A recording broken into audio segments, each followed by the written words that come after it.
पर्दा पर्दा কত পর্দা। মা ওটা তোমার রুমের জন্য। আমার রুমের জন্য কিছু লাগবে না, আমার যা আছে আমি পুরনো ভালোবাসি। ভাই যেটা কি আমি দুজনেই পছন্দ করেছিলাম সেটা হচ্ছে এইটা। আবার সামনে থেকে কেমন লাগছে? ঠিক আছে, ভালোই তো লাগছে। মা এটা কেমন লাগছে? কার্ডটা তো ডাক্তার বাবুকেই দিলে, ওই কার্ডটা দিয়ে দিতে, একটা তো কার্ড বেঁচেছে। হ্যাঁ বলবে তো তাহলে। ফোনে ফোনে এটা কেমন লাগছে?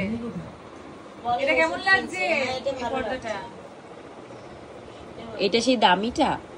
হ্যাঁ, যেটা প্রথমে বলছিলাম পাওয়া যাচ্ছে না, উইন্ডো প্লাস ডোরেরটা একসাথে পাওয়া যাচ্ছে না, তারপর একসাথে পেয়েছি। তোর ঘরের? হ্যাঁ। তার সাদাগুলো কি করবো? ওটাই তো সুন্দর দেখতে। কোন সাদা? তো ওদের ঘরে যে সাদাটা। সাদা নেই তো এখন। ও ওই সাদাটা। হ্যাঁ সাদা আছে, লাস্ট 2 ইয়ারে সাদা কটনই ছিল।